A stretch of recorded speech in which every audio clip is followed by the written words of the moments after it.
Mesdames et messieurs les ministres, distingués invités, mesdames et messieurs les journalistes, mesdames et messieurs, 6 février 2019, 6 février 2020, voici exactement un an,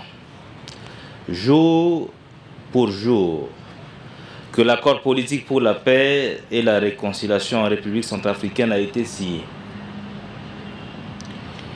Après 12 mois, j'ai estimé, sous l'autorité du président de la République, chef de l'État, que le temps est venu pour faire un état des lieux de la mise en œuvre de cet accord, afin que le peuple centrafricain tout entier soit édifié et qu'il apprécie souverainement le chemin parcouru. En clair, il s'agit d'évoquer les avancées enregistrées au cours de la mise en œuvre de l'accord politique pour la paix et la réconciliation en République centrafricaine, les défis et de dégager les perspectives. Mais avant tout propos, je voudrais vous inviter à observer 1 minute de silence en la mémoire de tous les Centrafricains, hommes, femmes et enfants, qui, par le fait de cette crise, ont été arrachés précocement à l'affection de leur famille et à l'espoir de la République.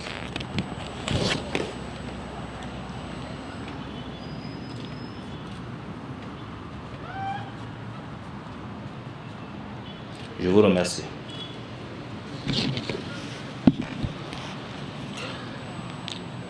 Distingués invités, mesdames et messieurs, il me paraît important et judicieux, avant d'entrer dans le vif du sujet, de rappeler brièvement le contexte de la signature de l'accord politique pour la paix et la réconciliation en Centrafrique et de présenter très brièvement son contenu. Comme vous le savez tous, notre pays a connu des crises récurrentes qui ont compromis les efforts de son développement et d'épanouissement des Centrafricains. Cette situation s'est exacerbée avec la crise de 2013 et tout son cortège funeste. En dépit du retour à l'ordre constitutionnel et la brillante élection de son Excellence professeur Fossé Archange Touadéra à la magistrature suprême de l'État, une partie du territoire était toujours occupée.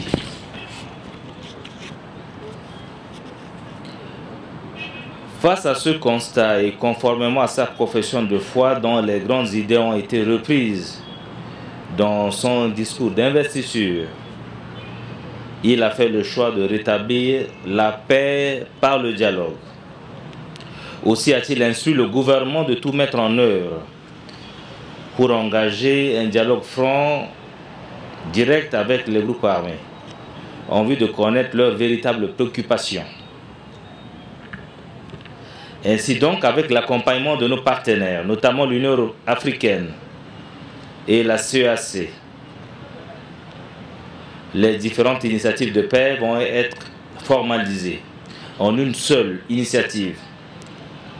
la feuille de route de l'initiative africaine pour la paix en République centrafricaine qui a été signée à Libreville au Gabon le 17 juillet 2017. Grâce au mécanisme de facilitation mis en place par l'initiative africaine pour la paix en République centrafricaine, des négociations directes vont avoir lieu entre le gouvernement et 14 groupes armés et aboutir au paraphe le 5 février 2019 à Khartoum de l'accord de paix qui sera signé à Bangui le 6 février 2019 sous l'appellation de accord politique pour la paix et la réconciliation en République centrafricaine. Distingués invités, mesdames et messieurs, l'accord politique pour la paix et la réconciliation en République centrafricaine comporte des engagements communs et des engagements spécifiques pour chaque partie. S'agissant des engagements communs, les parties se sont engagées sur le rejet de l'impunité, le respect scrupuleux de la Constitution, de l'unité nationale, de l'intégrité du territoire et de la souveraineté de la République centrafricaine, ainsi que de sa forme républicaine et de son caractère laïque. L'accord prône l'ancrage démocratique et bannit toute velléité d'accession ou de conservation du pouvoir par la force et met l'accent sur l'organisation des élections libres, justes, transparentes et crédibles, comme se le voit, consacrées pour assurer l'alternance politique et contribuer à la consolidation de la démocratie en République centrafricaine. Le gouvernement, pour ce qui le concerne, s'est engagé à promouvoir et à renforcer la bonne gouvernance, à faire la relecture de l'ordonnance relative aux partis politiques et au statut de l'opposition en République centrafricaine, à adopter une loi sur la décentralisation, les collectivités territoriales et les circonscriptions administratives, et une autre loi sur le statut des anciens chefs d'État. Les engagements du gouvernement concernent également des réformes dans le secteur de la sécurité, notamment la garantie du caractère républicain de l'armée et des forces de sécurité intérieure, le soutien au programme national de démobilisation, désarmement, réintégration et rapatriement, la mobilisation des ressources pour le soutien au relèvement et à la consolidation de la paix en Centrafrique, l'exclusivité et la discrimination positive à tous les échelons de l'État, la poursuite du processus de la réconciliation nationale et le développement économique et social équilibré du pays et une meilleure représentation des groupes armés dans les instances de prise de décision, à commencer par le gouvernement. Quant aux groupes armés, ils se sont engagés à renoncer à la violence comme mode d'expression politique et revendicative et à mettre fin de manière immédiate, complète et irrévocable à toutes les hostilités, tout acte de destruction de biens ou d'entrave à la libre circulation des personnes et des biens et à la restauration de l'autorité de l'État. Les 14 groupes armés se sont aussi engagés à garantir aux organisations non gouvernementales nationales et internationales le respect des principes humanitaires, la protection de leurs bases opérationnelles et de leur personnel, la non-agression des convois humanitaires, à mettre immédiatement fin à toute forme de recrutement dans les groupes armés, y compris d'enfants et d'étrangers, à participer pleinement au programme DDRR et à s'engager de bonne foi dans le programme pour la réintégration des membres des groupes armés. Il convient de souligner enfin que l'accord politique pour la paix et la réconciliation en République centrafricaine comporte des mécanismes de sanctions dont le régime a été élaboré par les garants et les facilitateurs, puis adopté au cours de la 6e session du comité exécutif de suivi. Distingués invités, mesdames et messieurs, après 12 mois de mise en œuvre, des avancées significatives ont été enregistrées. Il s'agit de la nomination d'un Premier ministre et la formation d'un gouvernement plus inclusif comprenant les représentants des groupes armés. La création du mécanisme de mise en œuvre et de suivi à travers plusieurs organes prévus par l'accord. le lancement du programme national de désarmement, la poursuite de la réforme du secteur de sécurité, le lancement des unités spéciales mixtes de sécurité, l'élaboration de 3 projets de loi portant respectivement sur la décentralisation, le statut des anciens chefs d'État et la révision de l'ordonnance relative aux partis politiques et au statut de l'opposition, actuellement en cours d'examen par l'Assemblée nationale. La tenue de 3 grandes commissions mixtes avec le Cameroun, le Congo et récemment avec le Tchad pour gérer la problématique de la transhumance. La mise en œuvre de plus de 350 projets de développement. Au plan politique, l'accord a permis à la République centrafricaine de retrouver sa crédibilité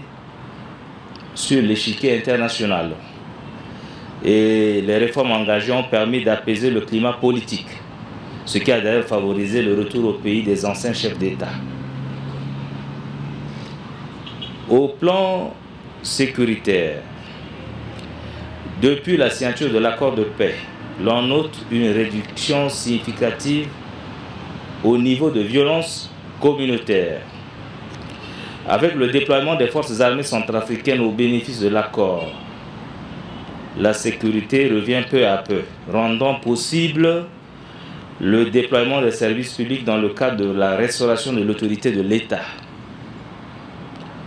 L'organisation de la Journée mondiale de l'alimentation à Bambari, le 18 novembre dernier, 2019, constitue une preuve du progrès en matière de sécurité. Au plan humanitaire, l'embellie sécuritaire observée après la mise en œuvre de l'accord a beaucoup joué en faveur du retour massif des réfugiés et déplacés dans leurs communautés respectives. Au plan économique et social, l'accalmie retrouvée a permis de relancer certaines activités socio-économiques et d'améliorer les performances économiques avec un bond qualitatif de 1,5 à 5% du produit intérieur brut selon une récente étude de la Banque mondiale. Au plan des finances publiques, l'accalmie observée au titre de la dernière année nous a permis de conduire à terme le programme de facilité élargie de crédit, avec à la clé 6 revues aux résultats concluants,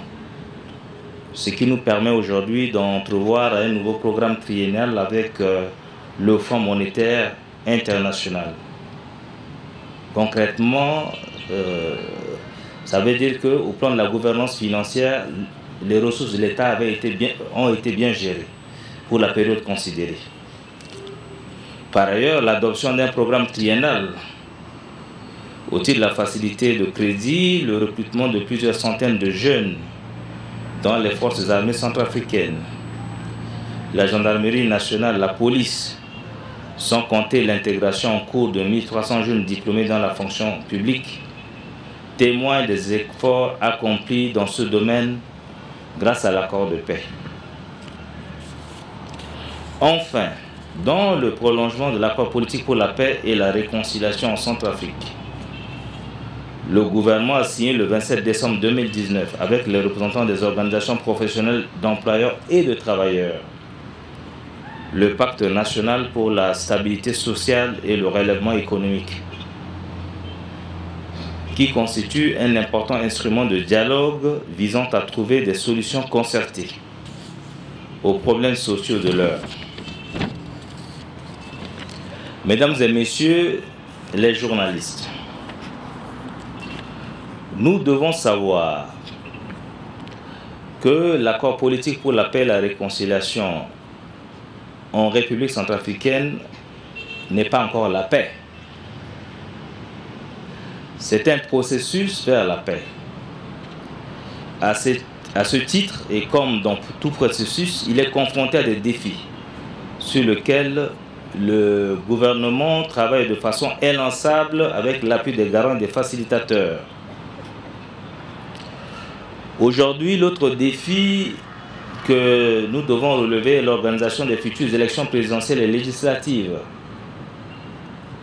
Le gouvernement est déterminé, avec l'appui renouvelé des partenaires et surtout le renforcement du mandat de la MINUSCA dans le cadre des futures élections, à organiser ce double scrutin dans les délais constitutionnels. Distingués invités, mesdames et messieurs, l'objectif visé par son Excellence professeur Fossa-Archange Touadéra, président de la République, chef de l'État, à travers cet accord, est de faire de la République centrafricaine un véritable havre de paix. C'est pourquoi nous devons tous soutenir la mise en œuvre de cet accord pour amener la paix dans notre pays en vue d'un renouvellement durable. Je profite donc de cette occasion pour exhorter les 14 groupes armés signataires de cet accord de continuer à respecter les engagements qu'ils ont librement pris. Cet accord leur offre la chance d'entrer dans l'histoire par la grande porte. Je voudrais aussi témoigner ma gratitude aux garants, facilitateurs et la communauté internationale pour l'appui multiforme qu'ils ne cessent d'apporter dans le cadre de la mise en œuvre de cet accord. Je tiens également, en cette circonstance solennelle, à rendre un hommage mérité à son Excellence, Monsieur le Président de la République, chef de l'État, professeur Fossa-Archange Touadéra, pour son soutien sans faille à la mise en œuvre de l'accord de paix et son engagement politique constant en faveur de la paix en République centrafricaine. Enfin, je ne saurais terminer mes propos sans oublier de remercier et d'encourager la presse qui a joué un rôle déterminant dans la sensibilisation de la population et la divulgation de l'accord politique pour la paix et la réconciliation en République centrafricaine. Je vous remercie pour votre aimable attention.